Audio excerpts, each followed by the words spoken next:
Good morning friends. आज हम लोग का टॉपिक है स्कारलेट फीवर। इसमें हम लोग देखेंगे स्कारलेट फीवर होता क्या है, इसके साइन एंड सिम्टम्स क्या है, हम लोग इसे कैसे मैनेज कर सकते हैं, इसकी प्रिवेंशन क्या है, ये सब हम लोग स्कारलेट फीवर की वीडियो में देखेंगे। तो चलें स्टार्ट करते हैं स्कारलेट फीवर। मैं आपको जनरल ओवरव्यू दे देती हूँ कि स्कारलेट फीवर होता क्या है। स्कारलेट फीवर उन बच्चों को होता है, मतलब जो एज रिस्क पे है वो है 5 से लेके 15 साल के बच्चों तक, मतलब 5 से 15 साल के बच्चों को स्कारलेट फीवर हो सकता है। और स्कारलेट फीवर उसे होता है जिसे स्ट्रेप थ्रोट की प्रॉब्लम हो। अब कोई बच्चा है जिसको स्ट्रेप थ्रोट का इन्फेक्शन हुआ है, स्ट्रेप थ्रोट हुआ, अब उसको हाई फीवर रह रहा है। हाई फीवर मतलब 101 से 102 डिग्री तक फीवर है, फ़ारेनहाइट डिग्री तक फीवर हो रहा है बच्चे को, और उसकी पूरी बॉडी में ना रेड रैशेज़ आ गए, तो इससे हम लोग कंसीडर कर सकते हैं कि स्कारलेट फीवर हुआ है। और स्कारलेट फीवर उसी बैक्टीरिया से होता है जो bacteria strep throat infection cause करते हैं। तो इस बैक्टीरिया का नाम क्या है? स्ट्रेप्टोकोकस पायरोजेंस और स्ट्रेप्टोकोकस ग्रुप ए, जो कि स्ट्रेप थ्रोट कॉज करते हैं, वही स्कारलेट फीवर भी कॉज करते हैं। तो इसीलिए हम कहते हैं कि अगर किसी बंदे को स्ट्रेप थ्रोट है और उससे रेड रैशेज़ हो रहे हैं पूरी बॉडी में, उसकी टंग भी रेड हो गई है स्ट्रॉबेरी की तरह, तो उससे स्कारलेट फीवर इन्फेक्शन हो सकता है। हम लोग कंसीडर कर सकते हैं कि ये स्कारलेट फीवर है। तो चलिए स्टार्ट करते हैं स्लाइड से कि स्कारलेट फीवर होता क्या है। तो scarlet fever is also known as a scarlatina. सही है। स्कारलेट फीवर फीचर्स क्या होते हैं? ब्राइट रेड रैशेज़ हो जाते हैं पूरी बॉडी में, ये बैक्टीरियल इलनेस है। और ये कब होगा? उन बंदों को हो सकता है जिनको स्ट्रेप थ्रोट की प्रॉब्लम हो।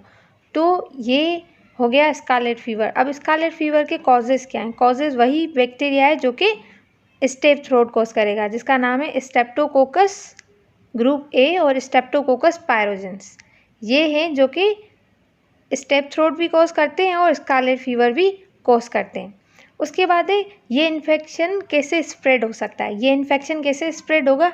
पर्सन टू पर्सन स्प्रेड हो सकता है थ्रू ड्रॉपलेट्स। अगर कोई इन्फेक्टेड बंदा स्नीज करता है, कफिंग करता है और हाथ नहीं रखा उसने, तो वो एयर ड्रॉपलेट्स में आ जाएंगे और वो किसी दूसरे बंदे को जो उसके साथ बैठा हुआ है तो उसे लग सकता है।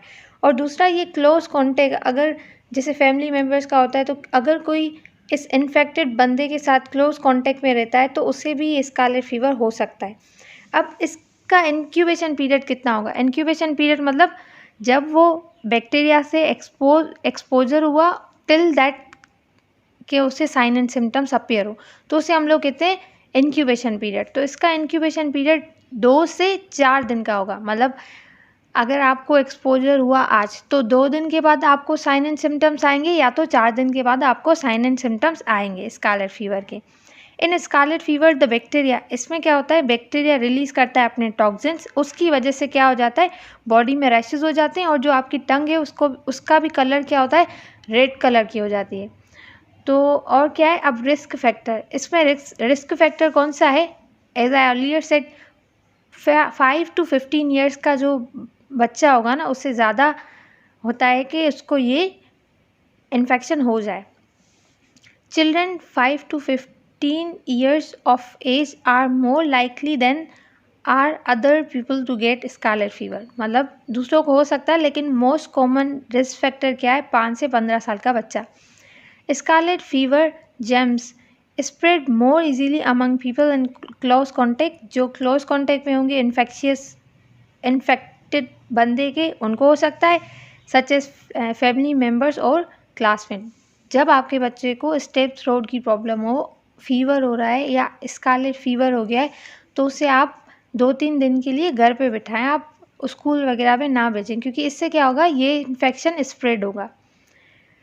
तो चलते हैं नेक्स्ट साइन एंड सिम्टम्स। मैंने पहले ही आपको बताया इसमें क्या होगा? हाई फीवर होगा, 101 फ़ारेनहाइट या तो 38.3 सेल्सियस, और या तो 102 भी हो सकता है। तो अगर हाई फीवर हो तो आप डॉक्टर से कंसर्न करें और ट्रीटमेंट लें, प्रॉपर ट्रीटमेंट लें बच्चे का। हेडेक हो सकता है, नोज़िया, वोमिटिंग, कुछ अच्छा नहीं लगेगा, रेड रैशेज़ हो जाएंगे पूरी बॉडी में, ऐसा लगेगा सन बर्न्स हुए हैं। रेड रैशेज़ हो गए, ऐसे सनबर्न रैशेज़ नहीं होते, ऐसे रैशेज़ हो जाएंगे। फिर वो रैशेज़ क्या करेंगे, स्प्रेड करेंगे टंग की तरफ, आर्म, लेग्स, फिर पूरी बॉडी में। पूरी बॉडी रेड रेड स्किन हो जाएगी, सारी बॉडी की रेड स्किन हो जाएगी। और उसके बाद वो क्या होगी, पेल कलर का हो जाएगा। उसके बाद है रेड लाइंस बन जाएंगी जो स्किन फोल्ड्स है ना वहाँ पे, जैसे ग्रोन की एरिया है, आर्मपिट एरिया है, आप एल्बो हो गई, नी हो गई, जहाँ पे ये फोल्ड्स आते हैं ना वहाँ पे रेड रेड लाइंस बन जाएंगी। उसके बाद है फ्लश फेस भी बिल्कुल रेड रेड सा हो जाएगा, रेड रैशेस हो जाएंगे चीक्स है ना उसकी साइड पे।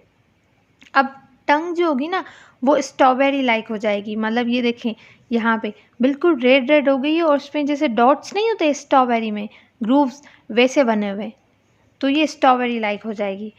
स्वैलो करने में डिफ़िकल्टी होगी क्योंकि जो लिम्फ नोड्स है ना यहाँ के साइड के वो भी स्वैलो हो जाएंगे, तो उसकी वजह से डिफ़िकल्टी होगी कुछ भी स्वैलो करने में।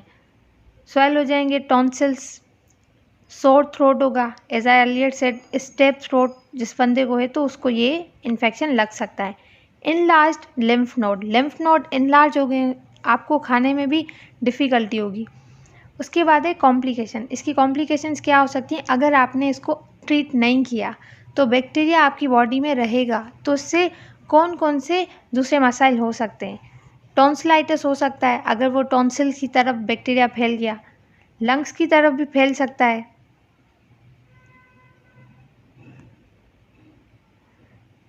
स्किन, किडनी, ब्लड और ईयर इन्फेक्शन भी कॉज कर सकता है, और मोस्टली कौन से, मिडिल ईयर।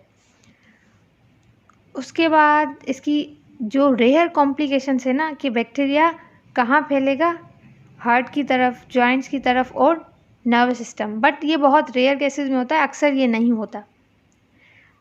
जो बहुत ही कॉमन है वो टॉन्सिल्स हैं, लंग्स हैं, स्किन है, किडनी है, ब्लड एंड मिडिल ईयर। उसके बाद आ जाते हैं ट्रीटमेंट हम लोग ये देखेंगे, अगर स्कारलेट फीवर है तो ये एक बैक्टीरियल इन्फेक्शन है, तो हम लोग उस बच्चे को एंटीबायोटिक देंगे। एंटीबायोटिक का 10 डेज ट्रीटमेंट देते हैं हम लोग। जो सस्पेंशन नहीं मिलती बच्चों के लिए ऑगमेंटन, उसको हम लोग रिकॉन्स्टिट्यूट करेंगे और 7 डेज़ के लिए, 8 डेज़ के लिए या 10 डेज़ के लिए हम लोग उस बच्चे को देंगे। या तो अगर वो बड़ा है तो वो ऑगमेंटन टेबलेट्स भी ले सकता है, बट अगर पेनिसिलिन से किसी को एलर्जी है तो वो क्या कर सकता है, एरिथ्रोमाइसिन भी ले सकता है। अगर पेनिसिलिन से एलर्जी है या हाइपर सेंसिटिविटी है तो वो एरिथ्रोमाइसिन की तरफ जा सकता है। पेनिसिलिन देंगे, अगर पेनिसिलिन से एलर्जी है तो एरिथ्रोमाइसिन देंगे। दूसरा ओटीसी ड्रग्स देंगे। ओटीसी ड्रग्स क्यों देंगे, जैसे सिम्टम्स होंगे ना, साइन एंड सिम्टम्स, उसको रिलीव करने के लिए हम लोग वैसा ही ट्रीटमेंट देंगे। अब फॉर सपोज पेशेंट को फीवर है, हेडेक है, तो हम लोग उसमें क्या देंगे, एसिड अमीनोफिन जिसे हम पैरासीटामोल भी कहते हैं, या आइबुप्रोफेन देंगे कि बच्चे को पेन में रिलीफ मिले। अगर थ्रोट पेन है या फीवर है तो उनका फीवर भी कम हो जाए। दूसरा हम लोग सजेस्ट करेंगे कि गार्गल्स करें सॉल्टेड वाटर से, मतलब पानी, 1 गिलास पानी लिया, गर्म किया, उसमें आधा चम्मच नमक का डाल दिया, फिर उसके साथ गार्गल्स करें, तब भी जो स्टेप थ्रोट की प्रॉब्लम है ना उसमें थोड़ा रिलीफ मिलेगा। उसके बाद है एस्प्रिन हमें नहीं यूज़ करनी बच्चे में जिसकी एज कम हो, क्योंकि उसे रेयर सिंड्रोम्स हो सकते हैं, तो इसीलिए हम लोग एस्प्रिन बच्चे में नहीं देते। उसके बाद है मैनेजमेंट ऑफ द सिम्टम्स को हम लोग कैसे मैनेज कर सकते हैं, या तो आप गर्म टी लो, पानी लो या काढ़ा पी लो, तो उससे सिम्टम्स रिलीफ हो सकते हैं। ड्रिंक वार्म टी या सूप लें, आप स्मूथीज़ लें, सूप लें, बिल्कुल गरम सूप लें, तो उससे भी सिम्टम्स रिलीफ हो सकते हैं। और जो भी फूड लें वो सॉफ्ट लें। और दूसरा, अगर आपको स्वैलो करने में डिफ़िकल्टी है तो लिक्विड डाइट पे रखें, अगर ईटिंग में प्रॉब्लम हो रही है तो। और आप लॉजेंजेस लें, लॉजेंजेस भी इतनी ज़्यादा नहीं लेनी है, अगर आपको लेनी है तो दिन में 2 दफ़ा आप लॉजेंजेस ले सकते हो, जिससे जो आपका थ्रोट है ना उस पर थोड़ा रिलीफ मिले आपको। स्मोक नहीं करना है। दूसरा, गार्गल्स करने हैं विद द सॉल्टेड वाटर, और उस एरिया में रहना है जहाँ पे ह्यूमिडिटी हो, या ह्यूमिडिफायर आप अपने रूम में चला दें, तो उससे क्या होगा, आपका जो स्टेप थ्रोट में इरिटेशन हो रही है ना ड्यू टू ड्राई एयर, तो वो नहीं होगी। दूसरा, हाइड्रेटेड रहना है, पानी पीते रहना है, तो इससे क्या होगा, डिहाइड्रेशन नहीं होगी। प्रिवेंशन में क्या होगा, आप जब भी खाना खाते हो उससे पहले या वॉशरूम से आते हैं उसके बाद आपको हैंड वॉश करने चाहिए। जब भी स्नीज करें हैंड वॉश करने चाहिए, और जब भी स्नीज हो या कफिंग हो तो आप अपना हाथ रखें या तो टिश्यू पेपर रख दें।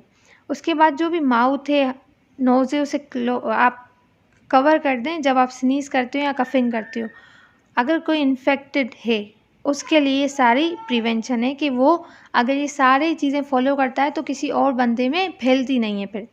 उसके बाद अगर कोई इन्फेक्टेड बंदा है तो उसके साथ आप अपने यूटेंसिल्स शेयर ना करें, ड्रिंकिंग ग्लास वो भी शेयर ना करें, और जो भी मतलब कि क्लॉथ्स, टॉवल वगैरह शेयर ना करें। ये तो वैसे भी आपको प्रिकॉशंस लेनी चाहिए फॉर द गुड हाइजीन। अगर आपको अच्छी हाइजीन का पता हो तो आपको ड्रिंकिंग ग्लास वगैरह यूज़ नहीं करने चाहिए एक दूसरे के। अगर उस बंदे में इन्फेक्शन ना भी हो फिर भी आपको नहीं यूज़ करने चाहिए। हर चीज़ अपनी अलग रखें और अलग यूज़ करें।